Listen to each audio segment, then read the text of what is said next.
በዛ ሁሉ ጊዜ አልተፈታውም። ሰባተኛ እንትን ሲሄድላቸው ሰባተኛ ይትፈታ ማለት ነው የሚል ሄደ።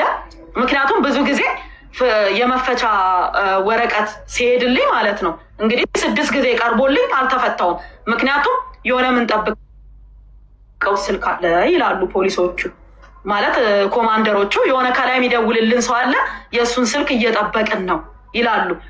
እኔ በህግ አግባብ የምጠየቅ ከሆነ ጥፋተኛ ከሆንኩኝ ህግ እየዳኘኝ ከሆነ ማን ነው ከላይ የሚደውለው? ለምን ይደወላል? በቃ ፍርድ ቤት ከለቀቀኝ መልቀቅ ነው። ምክንያቱም ማንም ሰው ያለ ፍርድ ቤት ትዕዛዝ ሊታሰር አይችልም። የሀገሪቱ የመጨረሻ የስልጣን አካል ፍርድ ቤት ነው። ስለዚህ ፍርድ ቤት ልቀቋት ካለ መለቀቅ ብቻ ነው ያለብኝ። ግን ቆይ እየተነጋገርን ነው፣ ከላይ የምንጠብቀው ስልክ አለ ይላሉ። ማን እንደሆነ ደዋዩ ግን አናውቅም። ከዛስ እዛ መሀል ላይ እያለሁኝ እንደምታውቀው የፈለጉትን ይጽፋሉ፣ የፈለጉትን ይፖስታሉ። ሲም ካርዴ ስልክ ውስጥ አለ። ቴሌግራም ዳውንሎድ አድርገው አወረዱ፣ እዛው እያለ ማለት ነው። ቴሌግራም አወረዱ እዛው። ከዛ ቴሌግራሜ ላይ ውጭ ሀገር ላሉ ጓደኞቼ፣ አውስትራሊያ ላሉ ጓደኞቼ እንደውም ዘፋኝ ይሄ የቦረና ዘፋኝ ታስተው ጸጉሩን የሚያጎፍረው ልጅ እንደው አደም ነው ስሙ ማለት አደም የሚባል ልጅ እሱ ራሱ 15 ሺህ ብር ተበልቷል። የሚገርም ሜሴጅ እየላኩ እባካችሁን ተፈትቻለሁ እርዱኝ፣ እባካችሁን ተፈትቻለሁ እርዱኝ እያሉ ወደ ተለያየ ሰው ሜሴጅ ይልካሉ፣ ወደ ተለያየ ሰው ማለት ነው። ከዛ በኋላ ሰው ደግሞ በረከት ተፈታለች እንኳን ደስ አላችሁ እያለ ወደ ቤተሰብ ይልካል። ከዛስ እባካችሁን ገንዘብ አስገቡልኝ ተቸግሬያለሁ፣ ገና መፈታቴ ነው የሚል ሜሴጅ ለሁሉም ሰው በቴሌግራም ይደርሳል። ቢኒያም የሚባል የሐዋሳ ልጅ አብሮ አደጌ ነው። $1800 ከአሜሪካን ሀገር ክሬዲት ካርዱን ሰጥቶ ተወስዶበታል። ከአውስትራሊያ ሌላ ጓደኛዬ ወደ $450 ተወስዶበታል። እኔ እኮ እስር ቤት ነኝ ያለሁት፣ ስልኩ ያለው ፖሊስ እጅ ነው። ከዛ መጨረሻ ላይ ባለቤቴ ቀጥታ ሄደና የላትም እኮ እሷ ቴሌግራም አትጠቀምም እና እባካችሁን ወደ ተለያየ ሰው እየተላከ ነው፣ አካውንቱን ቼክ አስደርገናል እና እላዩ ላይ ምን ይላል? ሳጅን ሲሳይ ይላል ባለ አካውንቱ። ሳጅን ሲሳይ የሚባል ሰው ገንዘብ አስገቡልኝ እያለ እየወሰደ ነው፣ እባካችሁን ይህን ነገር አጥፉ ወይም ደግሞ የሆነ ነገር አድርጉ ብሎ ሄደው አመለከተ። የባንክ አካውንቱ ነው ሳጅን ሲሳይ የሚለው የባንክ አካውንቱ ነው። አዎ እዛ ቴሌግራም ላይ ገንዘቡን የሚቀበለው ሰው ሳጅን ሲሳይ ይላል። ገንዘቡን ያስገቡ ሰዎች አለ፣ ስክሪንሻት አለሽ? አለ። ማስረጃ አለሽ? አለኝ። ሳጅን ሲሳይ የሚባል ስክሪንሾት እያደረጉ ወደ ባለቤቴ ወደ ጠበቃ ይልኩ ነበር ሰዎች። $1800 ከአሜሪካ የተወሰደበት ሰው አለ። ወደ $400 $450 ከአውስትራሊያ የተወሰደበት ሰው አለ። ስክሪንሾት አድርገው ሰዎች ወደ እኛ ቤት ወደ ቤተሰብ ይልኩ ነበረ። ለምን? የተፈታው መስሏቸው። አደም የሚባለው ዘፋኝ ይሄ ዘፈኑን ስለማላቅ ነው፣ የቦረና ዘፈን የሚዘፍ ነው። እሱም 15 ሺህ ብር አስገብቷል፣ እኔ መስየው ማለት ነው። ከዛ እና ይሄ ብዙ ሰው ከተፈታውኝ በኋላ መጠየቅ ጀመረ እና ምን ልል ነው ሀክ ተደርገሽ ከሆነ መጡና መርማሪዎቹ ሀክ ተደርጎ ይሆናል ሲሉኝ፣ አንድ ነገር ሀክ የሚደረገው ካለ ነው። እኔ አሁን ዋትሳፕ ሳይኖረኝ ዋትሳፕ ሀክ ሊደረግ ይችላል እንዴ? ቴሌግራም ሳይኖረኝ ቴሌግራም ሀክ ሊደረግ ይችላል? እኔ እኮ ቴሌግራም አልጠቀምም፣ ምክንያቱም ብዙ ጊዜ ሀክ ስለተደረግኩኝ ቴሌግራም በፍጹም አልጠቀምም። እና እራሳቸው በቁጥሬ ዳውንሎድ አድርገው አውርደው ነው እንጂ እንዴት ሀክ ልደረግ ይችላሉ የሌለኝን? ስለዛ እራሳቸው አውርደው ነው ቴሌግራሙን ምርመራ ላይ ያለ ማለት ነው። ግን ማንም የጠየቃቸው የለም፣ ማንም አባከን የሚያላቸው የለም፣ ቀረ ማለት ነው። በዛ መሀል 7ኛ መፈቻ መጣልኝ። 7ኛ መፈቻ ከመጣልኝ በኋላ 3 ቀን አሳደሩኝ። መጨረሻ ላይ ሂጂ ውጪ ብለው ለቀቁኝ ማለት ነው። ግልጽ እንዲሆን በረከት፣ እዚህ ጋር ግልጽ እንዲሆን እዛው እየታሰርሽ ሳትወጪ ነው መፈቻዎቹ እዛው የሚመጡት? በአንዱም መፈቻ አልወጣሽም ከእስር ቤት? በ6 መፈቻ አልወጣሁም፣ በ7ኛው ወጣ። ስለዚህ እዛው የመጀመሪያው መፈቻ እያለ ሌላ ክስ ይመጣል። እንደዛ ነው እየተናገርሽ ያለሽው መሰለኝ። እና የመጀመሪያ ጊዜ ልደታ ቀረብኩኝ፣ መፈቻ ተሰጠኝ፣ አልፈቱኝም፣ ይግባኝ አሉ። ጠቅላይ ሄድኩኝ፣ ይግባኙን ውድቅ አደረጉና የልደታን አጸኑ። መፈቻ ተሰጠኝ፣ አልወጣሁም። አራዳ ቀይረው ይዘውኝ ሄዱ። አራዳ ከቀረብኩኝ በኋላ ይግባኝ አልኩኝ። እኔ ይግባኝ ስል መፈቻ ተሰጠኝ፣ አልተፈታውም። ይግባኝ አሉ። ከዛ በኋላ ጠቅላይ ፍርድ ቤት ይዘውኝ ሄዱ ድጋሚ። ጠቅላይ ፍርድ ቤትም አጽንቻለሁ ትፈታ አለ፣ አልፈቱኝም።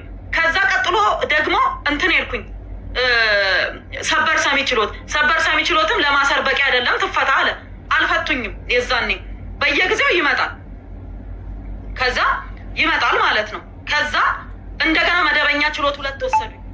እነሱም ፈቱኝ። በ40,000 ብር እና በ50,000 ብር ዋስ ትውጣና በውጭ ትከራከር፣ በቃ በውጭ ይለቅ ሁሉም ነገር አሉ። 6ኛ መጣ፣ አልፈቱኝም። 7ኛ መጣ፣ የመጨረሻ ማለት ነው። መጨረሻ ላይ 3 ቀን አሳደሩኝ። መቶም የ7ኛው መጨረሻ ላይ እንዲህ አለ ባለቤቴ፣ እንዴ ማለት አልገባኝም። ምንድን ነው ይሄ ነገር? ለምንድን ነው ፍርድ ቤት ትፈታ ካለ ለምንድን ነው ማትፈቷት? ምንድን ነው እስቲ አስረዱኝ፣ ያላወቅኩት ነገር ካለ ስል የዛን ቀን በቃ ትውጣ ብለው ትፈረሙና ውጭ አሉኝ ማለት ነው። በ7ኛ መፈቻ 14 ጊዜ ፍርድ ቤት ቀርብ ያለው 7 መፈቻ ተሰጥቶኛል። በ7ኛው መፈቻ ነው የወጣሁት ማለት ነው። 7 ጊዜ ነው መፈቻ የተጻፈልኝ ከፍርድ ቤት። ወራንቴ ማለት ምንድን ነው ይሄ? መፈቻ ይጻፍ የለ ይላክ የለ ከየፍርድ ቤት 7 ጊዜ ተልኮልኛል ማለት ነው። በ7ኛው ነው የወጣሁት። ያ ማለት ጥር 22 ወጣው ማለት ነው። ጥር 22 ወጣው። ከዛ በኋላ ጤንነቴም ደህና ስላልነበረ በጣም አመመኝ። ሆስፒታል እየተመላለስኩ ነበረ። ጦር ኃይሎች ሆስፒታል ነው። ጦር ኃይሎች ሆስፒታል በነገራችን ላይ ፕራይቬት ዊንግ አለ። ቀጥታ እዛ ሄጄ እየተመላለስኩኝ እያለ በአጋጣሚ እግሬ ላይ እብጠት ታየ። ከዛ እግሬን እስካን ሲያደርጉት ምን ተገኘ? ይሄ ቬን ላይ የደም መርጋት ተገኘ። ከዛ ወዲያውኑ ከባድ ነበረ በሽታው። እኔ አላውቅም፣ ደም መርጋት ከባድ መሆኑን አላውቅም። በሰውም በጓደኞቼም በዘመድም አይቼም ስለማላውቅ ከባድ ነው ብዬ አላሰብኩም ነበረ። ወዲያውኑ መተኛ አለብሽ ተባልኩኝ። እዛው ጦር ኃይሎች ሆስፒታል እንድተኛ ተደረግኩኝ። ሲቲ ስካን ቼክ ስደረግ ኦልሬዲ ሳምባይ ላይ አለ፣ ኢምቦሊዝም ሆኗል ማለት ነው። ሳምባይ ላይ ደርሷል። ከዛ በጣም ከባድ መርፌዎች ናቸው። በቀን 3 የነበረው ጠዋት 80 የሚል ማታ 80 ወስዳለው። እረፍት አድርጊ እንዳትንቀሳቀሽ ተባልኩኝ። ምክንያቱም ደም ማቅጠኛ ነው ሲሰጠኝ የነበረው እና እዛ ሕክምና ላይ ጦር ኃይሎች ሆስፒታል ወደ 18 ቀን ቆየሁኝ። በዛ ሁሉ ወደ ስራም አልተመለስኩም፣ ወደ ሶሻል ሚዲያም አልተመለስኩም። ዝም ብዬ በቃ ኑሮዬን ቀጠልኩኝ። በዛ መሀል እንግዲህ እንደምታውቀው እየኖርኩ ነው። ቤቴ መጥሪያ አልመጣልኝም፣ አልተጠየቅኩም። መቶ አንኳኩቶ የጠራኝ ሰው የለም። በድንገት እንደ ማንኛውም ሰው በረከት ክስ ተመስርቶባታል። ኦኬ፣ አሁን የመጀመሪያውን ከጨረስን በኋላ አሁን እስካሁን ስታብራሪ የነበረው የነበረብሽን እስር ነው። አሁን አንቺ ያው ዛሬ ላይቭ ላይ ቁጭ ብለሽ እየተናገርሽ ነው። ኢትዮጵያ ነው ያለሁት ነው ያልሽው። ግን ፌዴራል ፖሊስ ወንትድ ብሎ እየፈለገች ነው እና በትክክል ምን ተከስቶ ነው ማለት? አንቺ ኢትዮጵያ ውስጥ ካለሽ እየተንቀሳቀስሽ ከሆነ ፌዴራል ፖሊስ ታዲያ ለምን እንደሌለሽ አድርጎ ወንትድ አድርጎ ሶሻል ሚዲያ ላይ ለቀቀ? ምንድነው ምክንያቱ ብለሽ ምን እየተከሰተ ነው ብለሽ ታስቢያለሽ? ፈቃደኛ ከሆንሽ ምናልባት የኢትዮጵያ ውጭው ምናምን ሊታይ ስለሚችል ምናልባት ኢትዮጵያ ውስጥ መኖርሽ የሚያረጋግጥ ነገር ማሳየት ትችያለሽ?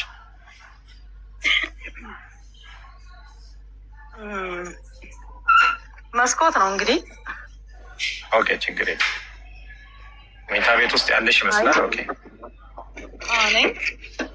እንግዲህ ቪዲዮውን እንዴት እንደማዞረው አላውቅም። እንደዚህ ብቻ ይታያል። ኢትዮጵያ ነው አይደል? ኢትዮጵያ ነው። አውሮፓ ያለው አልመስልማ። ከዚህ በላይ ላሳይህ አልችልም። ኦኬ፣ ችግር የለውም። አይ በጣም ጥሩ። ምክንያቱም ፌዴራል ፖሊስ አገር ውስጥ እንደሌለሽ አንዳንዶችም ሰዎች ሶሻል ሚዲያ ላይ እንደሰማ ነው አገር ውስጥ የለችም የሚል ነገር ስለሆነ ታዲያ ለምንድን ነው ወንትድ ብሎ አንደኛው የፈለገሽ? ምንድን ነው የተፈጠረው? በእውነት አላውቅም። ማለት አሁን ራሱ ሰው ሲያይ ዛሬ ራሱ ካፌ ሄጄ ነበረ። ሰዎች ሲያዩ እውነት ለመናገር አሁን የምናወራው ስለ ነዳጅ ነው። ወደሱ እመጣለሁ። ወደሱ መጣው ምንድነው ያው አንድ ላይ ታሪኩ አንድ ስለሆነ ማለት ነው። ታሪኩ አንድ ስለሆነ እኔ ለምሳሌ እንደ ማንኛውም ሰው አልኩ፣ እንደ ማንኛውም ሰው በረከት እየተፈለገች ነው፣ ተከሳለች፣ ክስ ቀርቦባታል በነዳጅ ከነዳጅ ባለስልጣናት ጋር ተብሎ አየሁኝ። ገባ አየሁኝ። እንዲህ አልኩኝ ማለት የጠየቀኝ የለም፣ የጠራኝ የለም፣ መጥሪያ አልተሰጠኝም፣ ቤቴ ላይ አልተለጠፈም። ገብቷል። ስራ ቦታ ላይ አልተጠየቅኩም። የጠራኝ ማንም አንዳንዴ ሆስፒታል ሄዳለሁ፣ አንዳንዴ ቤቴ እመጣለሁ። ወደ ስራ ብዙም አልገባውም። አንዳንዴ ያው እርሻውንም ገብቼ አይቼ እመጣለሁ። ያ ሆኖ እያለ ምንም ነገር ሳልጠየቅ የትነሽም ማለት ጭራሽ ቤቴ ማንም ፖሊስ መጥቶ ማቅምም መጥሪያም አልተሰጠኝም። ኢቨንቶ ወንትድም ለመባልም ከሆነ ማለት ነው መጀመሪያ እኮ አሁን ይሄ በአዲሱ በተከሰሳችሁ በተባለው ገና ግንቦት 10 ነው ቀጠሮ አይደል? በረከት ቀርታብኛለች ብሎ እኮ አቃቤ ሕግ እኮ አላመለከተም። አቃቤ ሕግ በረከት ቀርታብኛለች ብሎ እኮ ማመልከት አለበት መጀመሪያ። እኔ እንትን እንድል ማለት ነው ማለት እንድያዝ ወይም ወንትድና ትፈለግ ለማለት እኮ በቀጠሮ ቀን እዛ ቦታ ላይ አለመገኘት አለብኝ። ለምን ወጥቼ ነው ያለሁት፣ እየተንቀሳቀስኩ ነው ያለሁት፣ ሕክምና እያደረግኩ ነው ያለሁት። በእርግጥ በጣም ደህና ነኝ፣ እግዚአብሔር ይመስገን፣ በጣም ደህና ነኝ። አሁን ያ ውስጥ የነበረው ይሄ እምቦ ግን አልፎ አልፎ በቀን አንድ መድኃኒት ወስዳለሁኝ እና ይሄ ደም ማቅጠኛ የሚባለውን አንድ ወስዳለሁ። ለተወሰነ ጊዜ መቀጠል አለበት ስለተባለ ማለት ነው። እና አንድ ሰው እንግዲህ በታሪካችን አሁንም በዚህም ዘመን ይሁን በቀደሙትም ዘመን ስታይ አንድ ሰው ተፈልጎ ሲጠፋ በጣም ከፍተኛ በሀገር ላይ ውድመት ሲያካሂድ ወር ዘር ማጥፋት ወይ የሆነ ከባድ ነገሮች አሉ አይደለም ሲፈጽም ወይም ሲያደርግ ሊፈለግ ይችላል። እኔ መጥሪያ አልተሰጠኝም፣ ቤቴ አልመጡም፣ የጠየቀኝ ሰው የለም፣ ያናገረኝ ሰው የለም። ምንም በሌለበት በድንገት ወንትድ የሚል እንደ ማንኛውም ሰው ፌስቡክ ላይ አየው። ምን ልበል? ምን ልናገር? የምናገረው ነገር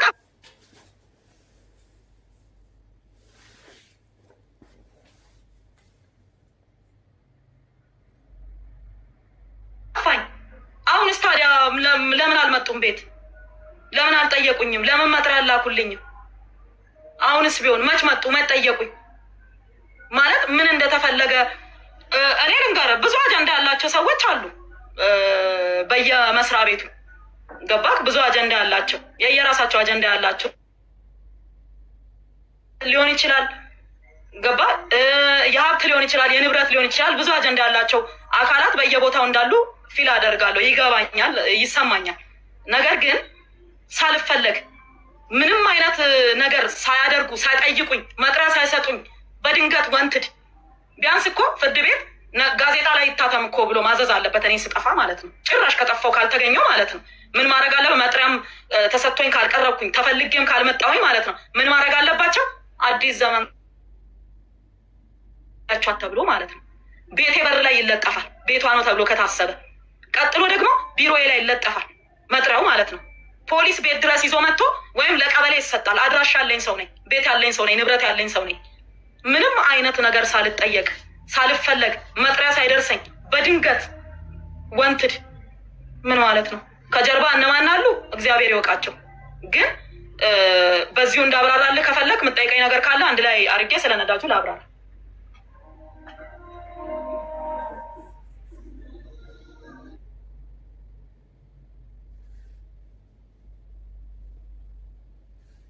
ድምፅህ አይሰማኝም። ሶሪ ሚውት አድርጌ ነበር። እንግዲህ ክሱ ወንትድ የሚለው የሚያሳየው የክሱ ጭብጥ ሶሻል ሚዲያ ላይ እንዳየነው ከሆነ በ8 ሚሊዮን ብር የነዳጅ ጉዳይ ስምሽ ገብቷል እና ያ ስምሽ መግባቱ የተራ ወይ ስህተት ነው ብለሽ ታስቢያለሽ? ከነዳጅ ጋር የተገናኘ ለምንድን ነው ፌዴራል ፖሊስ በዛ ሊጠይቅሽ የፈለገው? በነዳጅ ምክንያት እንደገና ስለ ነዳጁ ያለውን ሁኔታ ለህዝቡ ብታብራሪ። በምን ጉዳይ ነው እሱ ሊከስሽ የቻለው? ወንትድስ ብሎ ሊፈልግሽ የቻለው 8 ሚሊዮን ብር በምን ጉዳይ ነው? በምንድን ነው ነዳጁ? እስቲ ለእኛ ግልጽ አድርገሽ ብትናገር። በመጀመሪያ ነዳጅ እንደምታውቀው እርሻ ነው የምሰራው። ባለ ፋብሪካዎች ሲሆኑ ለማሽን ማንቀሳቀሻ ጄኔሬተሩ ወጥቶ ማደያ መቀዳት ስለማይችል ይፈቀድላቸዋል፣ ኮታ አላቸው። እርሻ ሲሆን ደግሞ ትልልቅ ማሽኖች እንጠቀማለን። ዶዘር እንጠቀማለን፣ ኤክስካቫተር እንጠቀማለን፣ ሎደር እንጠቀማለን፣ ትራክተር አለ፣ ወተር ፓምፕ አለ፣ ጄኔሬተር አለ። የምንጠቀመው አብዛኛውን እኔ የምሰራው ሪሞት ኤሪያ ነው። ከከተማ የወጣ ነው። ምንም አይነት መሰረተ ልማት የሌለባቸው ቦታዎች ናቸው የኔ እርሻዎች ያሉበት ማለት ነው። የራቀ ነው። አፋርን ብትል አሁን የለውም፣ ወደዛ አልሄድም እንጂ ማለት ነው። ማለት ኦሮሚያ ክልል አፋር ምናምን ለጊዜው እየሄድኩኝ አይደለም። ከሰላሙም አንጻር አፋር በእርግጥ የሰላም ችግር ምንም አይነት ችግር የለም። ግን በቃ ብዙ ቦታ ብትንትን እንዳልል ብዬ ብዙ ቦታ እየሄድኩኝ አይደለም። ኦሮሚያ ክልልም እንደምታውቀው ትንሽ የጸጥታ ችግር ስላለ እየሄድኩ አይደለም። ደቡብ ክልል እሄዳለሁ፣ ኦሮሚያ ክልል ማነው ጋምቤላ ክልል እሄዳለሁ። ምንድን ነው እንደ ማንኛውም ሰው የነዳጅ እጥረት የሚባለው ነገር አልተሰማም። ምንም አይነት ችግር ይሄ ብጥብጡ ይሄ ጦርነትም ነገር የተጀመረም ነገር የለም። እንደ ማንኛውም ሰው ነዳጅ ፈልጋለሁ። ነዳጅን የሚመለከተው ማን ነው ብዬ ጠየቅኩኝ። ንግድና ቀጣናዊ ትስስር ነው የሚመለከተው አሉ። እሺ ብዬ ሄጄ ስጠይቅ አይ የነዳጅ ዘርፍ ራሱን የቻለ አለ፣ ወሎ ሰፈር ሄደሽ ጠይቂ ተባልኩኝ። እሺ ወሎ ሰፈር ሄጄ ቀጥታ የሚመለከታቸውን ሰው ሄጄ ጠየቅኩኝ። ዋና ዳይሬክተር ቢሮ ሄጄ ጠየቅኩኝ። እርሻ ከሆነ የኢንቨስትመንት ላይሰንስ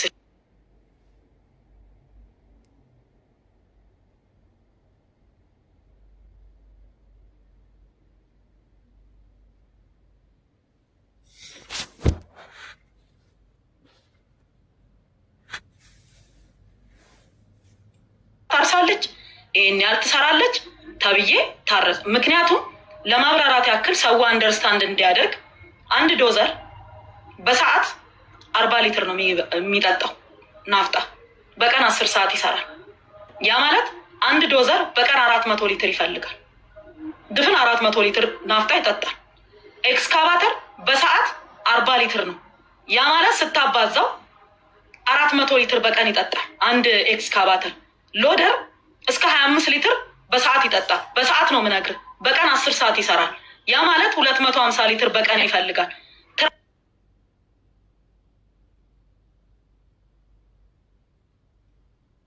ትራክተር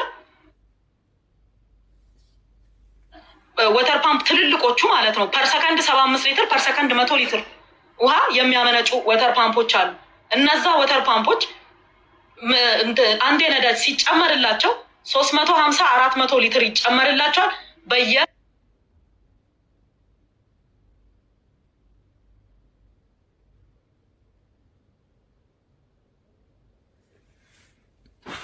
አንድ ዶዘር አንድ ኤክስካቫተር ከ13000 ሊትር በላይ ይፈልጋል።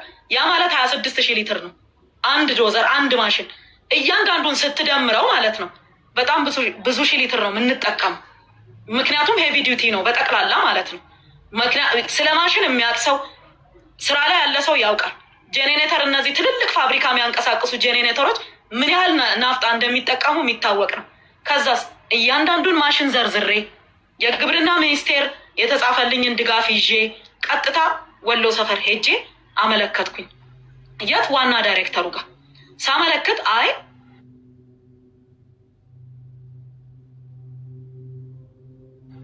ምክትል የነዳጅ ዘርፍ አለ፣ ምክትል ዋና ዳይሬክተር የነዳጅ ዘርፍ አለ ሂጂ አሉኝ። እሺ ብዬ ሄድኩ። ማንንም ሰው እዛ ውስጥ የማውቀው ሰው የለም።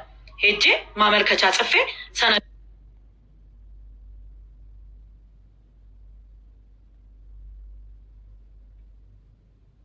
አንድ ላይ አደራጅቼ ላይሰንሶቼን አንድ ላይ አድርጌ አቀረብኩኝ። አዩ ተነጋገሩ ቁጭ ብለው ኦኬ በወር እስከ 150 ሺህ ሊትር ቢፈቀድላት እንዳጠቃቀሟ ከሆነ ብዙ ስለምትሰራ 150 ሺህ ከነ መኪኖቿ ብዙ መኪና ነው ያለኝ። እንደምታውቀው 23 መኪና ነው ያለኝ። 23ቱን መኪና ነዳጅ ይጠቀማል። ከዶዘሩ ከሎደሩ ከግሬደሩ ውጭ ማለት ነው። ከኤክስካቫተሮቹ ውጭ 23 የሚንቀሳቀስ መኪና አለኝ። እነሱ ይፈልጋሉ ነዳጅ።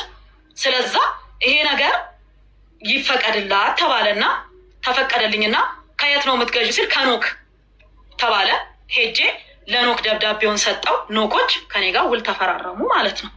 ከዛ በኋላ ያ ማለት መቼ ነው? በ2017 ዓመተ ምህረት ነው። በ2018 አለ ምናልባት በ2017 ዓመተ ምህረት ሰጠሽን የድጋፍ ደብዳቤ